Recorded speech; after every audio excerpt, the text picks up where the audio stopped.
compelling detective story, a cloak and dagger action and a romantic drama, all these stories were taken from real life.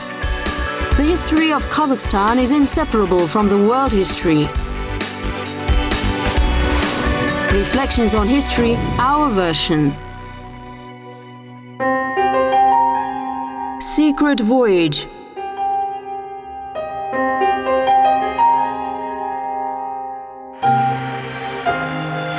A morning newspaper, strong coffee, alas, without his favorite Havana cigar. It was either raining or snowing outside. He was reading Le Figaro, waiting for a spy, anticipating the latest news, and trying to foresee further pace of events.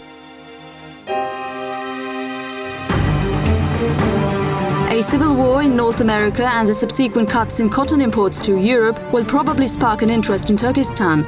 The Anglo-French and Chinese War, commonly known as the Second Opium War, has almost cleared the way for Europeans to the east. Because the interests of Russia and England were focused on Central Asia. It was all about who will overpower who and who will be luckier in this situation, if you know what I mean. Surely it wasn't Kashgar with its bloodstained pyramids. However, the European failure was fraught with troubles that were far more serious than the unmasking. Nobody except the ones who are privy to the secret should know about his voyage. Nobody and nothing, Chokan thought, and winked at a flower vendor in the window. Such was Valikhanov's secret travel to Europe. Was it or wasn't? Year 1860 to 1861 was in a way his annus horribilis. On the face of it, what Valikhanov was doing doesn't seem like intelligence, but in fact it was exactly that. I think that his intelligence data hasn't been disclosed yet. It is still under wraps. Chapter 1. Paris Puzzle. Hills decorated like vineyards, crystal springs, all was romantic. Add to this quite inexpensive housing and you won't find a better place for an artist. It's Montmartre, praised in the paintings of expressionists.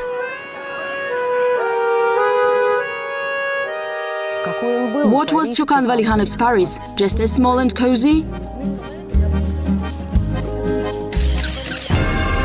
Or was it majestic and triumphant? There aren't records showing that Chokan Valikhanov was in Paris, and it's unknown what his mission was in this part of the world. But did Chokan Valikhanov actually come to Paris? Researchers have been racking their brains over this question for over a century now. Presumably, he might have set out on the trip in November or December, either in 1860 or 1861. The reason why this hypothesis came along was because Wrangel wrote to Dostoevsky that he'd seen Valikhanov. I was on my way, and en route I decided to come and see Dostoevsky. He was a young and nice officer, Kyrgyz. He was the grandson of the Khan of the Middle Horde, Muhammad Hanafiya Valikhanov. I liked him a lot. Then I met him in St. Petersburg and in Paris. This letter by Chokan to his parents backs up this version.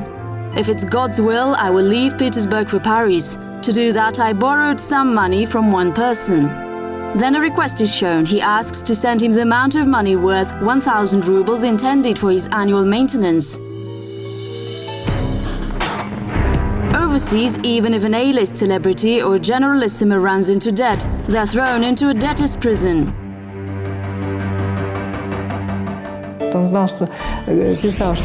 He knew that the city was expensive and that he would need money there.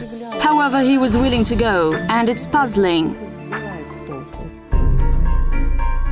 Who helped Valikhanov is just as puzzling.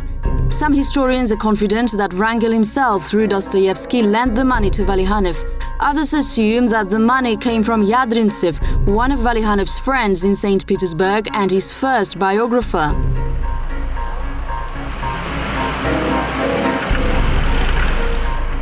He once wrote that an opportunity came along to do a favor to Chokan Chingizovich. However, one other hypothesis is that Valikhanov did borrow the money, but not for himself. Aware of the fact that he was under constant surveillance by the Petersburg court, he couldn't go to Paris himself. So he might have asked his cousin to do that for him. Sultan Gazi Valikhanov had obtained the same military education. They were almost the same age. Sultan Gazi was slightly younger.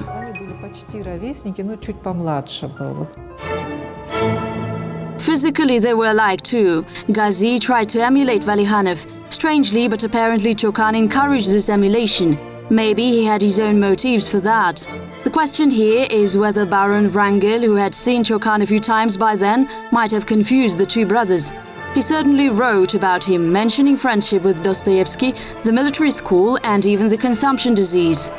What was the intelligence officer going to do in Paris? And what if, after all, France wasn't the key point in this Euro tour? Chapter 2. Arriving in an English manner. In this hour, God protects me, and His power will not let anyone stumble. It's been 150 years since Big Ben has been beating off these words. It's hard to overhear them. Perhaps that's why running late is unacceptable here. Raising the collar of his overcoat, wind from the River Thames is far from pleasant. Chokan rushed over towards Caledonian Road to meet writer Alexander Herzen. The meeting of Herzen and Valikhanov was widely discussed in the Soviet times. That was one of the mainstays of studies about Valikhanov's biography. A meeting with the publisher of opposition newspaper The Kolokol, The Bell, was for a very long time considered as the only possible reason for Chokan's visit to Europe. Naturally, he read pieces of banned print media, and almost all of his friends were in touch with Alexander Herzen. He might have set himself a goal to meet Herzen, because Herzen was the symbol of the Kolokol.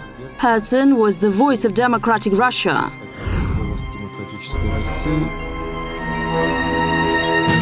Moreover, researchers have found a note in the diaries of an immigrant that Herzen had had a visit by some people from Russia. He didn't disclose their names due to reasons of secrecy. More importantly, articles printed in Kolokol later on bear out this version.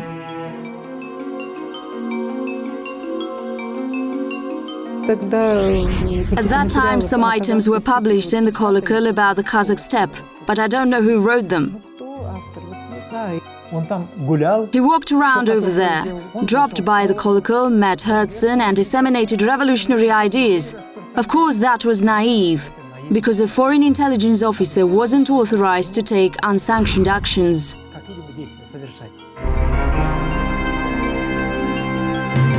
Writer and intelligence officer Bulat Kistaubayev thinks it was unlikely that Valikhanov had been to London, had met the Kolokol editors in person in France, and had sent the articles through friends. Even if he did go, he had different reasons, sanctioned by the higher authorities.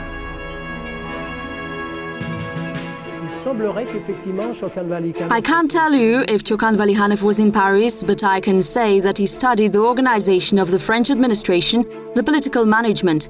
It can all be traced in his works. There is another aspect which many don't know about. There were encyclopedic dictionaries which were published in France at the time, and it must be noted that some articles in that dictionary were written by Valikhanov. How did he send them over there? Who did he cooperate with? Now it's getting even harder to puzzle things out. Chokan was little known in Europe.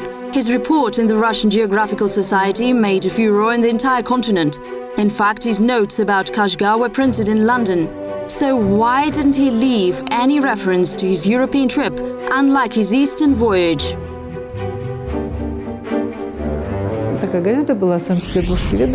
There was a newspaper called St. Petersburgsky Vedomosti, the St. Petersburg Gazette. It contained a list of people outgoing abroad. For some reason back then, keeping logs of citizens traveling overseas was a normal procedure. I had a look at that, but haven't seen any entries about him.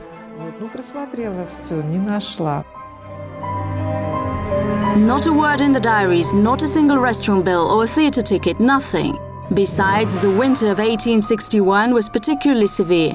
How could he, in ill health, set out on such a long journey? On the other hand, maybe he decided to get some treatment at an overseas resort zone. Back then, it was much easier to get into Paris rather than travel, say, from Petersburg to Omsk or Tomsk. Paris seemed like an easy option. I think that Chokan could afford that. Could and must have done so. But what for? Chapter 3. The obvious is a secret. A regular holiday, a secret assignment, or did he embark on the travel solely out of the need of his heart or the heart of a lady? I even have a nice version that perhaps he was in love. Maybe he decided to revel with St. Petersburg's beautiful lady and go to Paris with her. This possible scenario somewhat explains why he might have borrowed the money. Indeed, why borrow 1,000 rubles given that his salary added up to a decent 739 rubles? He was from a noble family, almost blue-blooded. Naturally, he wanted to fit the bill, and he had a sophisticated taste too. He knew what life was all about, and he knew how to put a certain light on himself.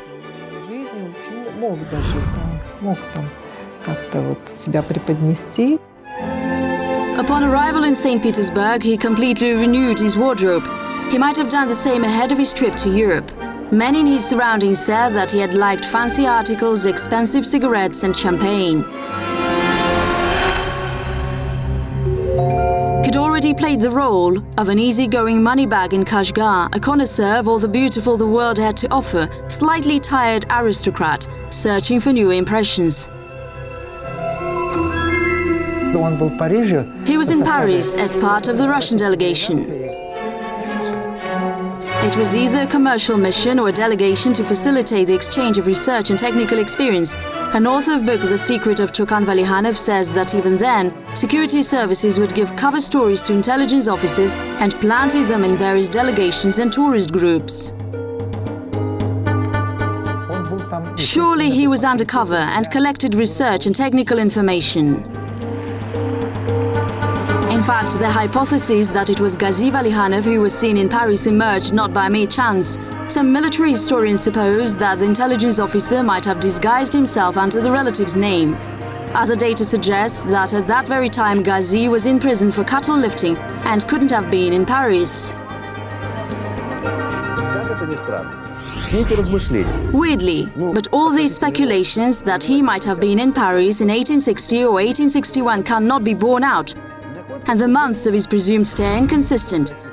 Despite the fact that many are interested in this, not a lot of people have actually looked into the French papers, and nobody really commissioned any research efforts about Valikhanov's supposed stay in France.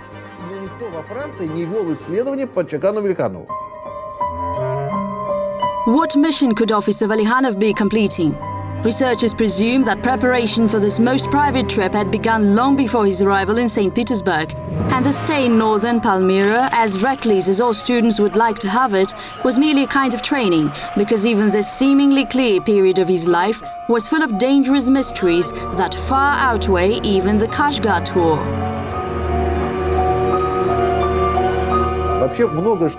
A lot of facts relating to Valikhanov are accepted as confirmed, but they're not circulated. However, some tiny details sometimes erode the entire bank of information that had been amassed before. Epilogue. His time will come. I was once putting together a TV program about Sabit Mukhanov. The show included an interview with the writer. A decision was made to record it without any preparation so that it looks like an absolutely casual chat. In the interview, Sabit suddenly said that it had some incontestable proof of Chokan's visit to Paris.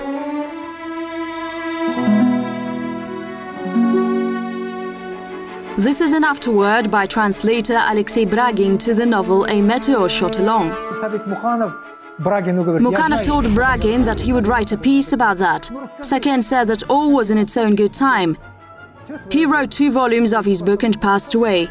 It's now a mystery what data Second had about Chokan's life in Paris.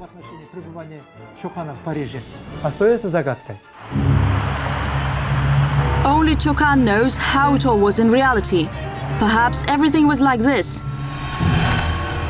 After having left almost indecently good tips to the waitress, Chokan carefully folded the newspaper, arranged his impeccable uniform, cast the last glance at the rainy streets of Paris in the window, and bid a courteous farewell. He will come back when his time comes.